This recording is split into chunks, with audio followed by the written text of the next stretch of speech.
Another important aspect when you're setting your vision and goals around sustainability is that you align them with your business goals. Now, this slide here shows the importance of making sure your goals aren't misaligned. So you might have an organization where their business goals and how they're being judged by their investors, their shareholders, by their board, by how the senior managers are, shoving down different goals throughout different departments, might be these things on the left-hand side, trying to increase profits and open new facilities and add a whole bunch of new clients that are of a certain dollar size by a year end. Meanwhile, over in your sustainability silo, you're trying to reduce your absolute emissions, or you're trying to divest from fossil fuels, you're trying to reduce office electricity use. Some of these aren't really going to line up that well. And what's going to happen, and this happens with a lot of different organizations, we've seen it in a number of client case studies where an organization's sustainability efforts are siloed and they're not really tied into the business objectives. So again, just by doing that, they're setting themselves up for failure or setting themselves up for resource conflict. And the reality is that if times start to go tough and money starts to become a problem, the sustainability stuff, that's usually going to get the axe, and people are going to be really focused on what can we do to get as much money in the door to preserve as many jobs as we can.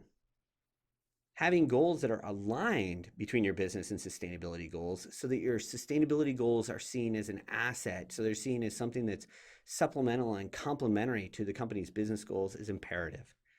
Now, if you take those same left-hand goals that we had in the previous slide and you look at them now with the sustainability goals, you're starting to see these three innovative green products. They're going to help us increase our profits.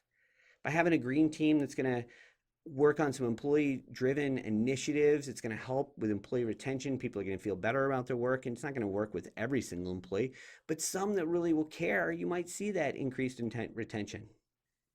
If you're going to be opening a new operating facility and it's LEED certified, you're going to be finding a way where your sustainability goals are going to be embedded into that facility, and for the long term, it's going to deliver business value over the long term. And something like, your sustainability goals might help you win, winning an award might help you gain new clients, or it might be something that by getting some of the clients, you're able to impact some of the work they're doing. So find a way that with your sustainability goals, you can use them to help drive business value. If you can do that, you're going to be way more successful than if you don't. And you're going to be able to build allies and find people across the organization who you can go to and say, hey, I want to help you with what you're trying to do. And they'll say, hey, this isn't someone who's just some green person who's trying to like hammer me down. They're trying to help me achieve my goals. They're going to look to you as an asset. They're going to be more cooperative. They're going to be more helpful. They might even open up some doors for you.